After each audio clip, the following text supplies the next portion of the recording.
Welcome, dear students. I hope the previous session is understood by you.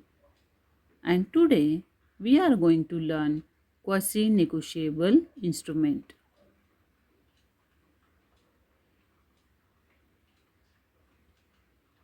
Quasi-negotiable instruments are those instruments which can be transferred by endorsement and delivery, but the transferee doesn't get a better title that of the transferor. Therefore, they cannot be classified as negotiable instruments, and hence the Negotiable Instrument Act is not applicable to them. As we have seen in our earlier session, Negotiable Instrument Act 1881. There are three types of negotiable instrument such as bill of exchange, promissory note and check.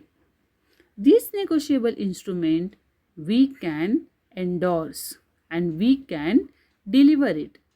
But in case of quasi-negotiable instrument which can be transferred by endorsement and delivery, but the transferee will not get a better title that of the transferor, and therefore the act, that is Negotiable Instrument Act 1881, is not applicable to quasi-negotiable instrument.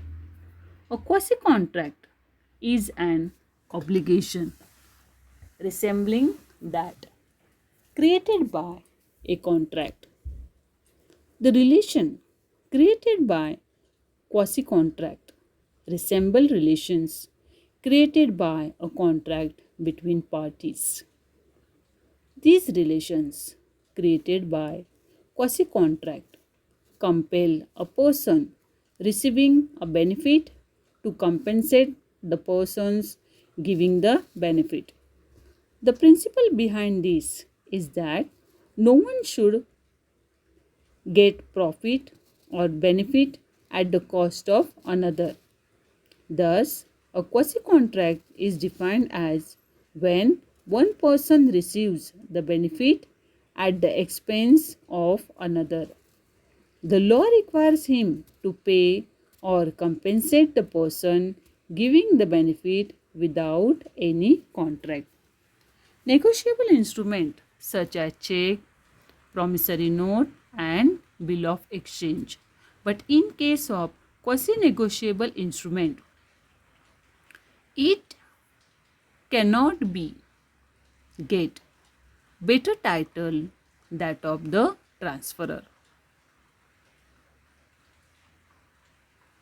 Now few examples of quasi-negotiable instruments such as bill of lading, dividend warrants, dock warrant, share warrants, carrier's receipt, letters of credit, debentures and railway receipts. This question always come in exam stating give examples of quasi-negotiable instruments. Students, that time you have to write all these examples. From these examples, letter of credit and bill of lading we will learn in detail in our next session. I hope this simple topic of quasi-negotiable instrument is understood by you. Now assignment for you. What do you mean by quasi-negotiable instrument? And give examples of quasi-negotiable instruments.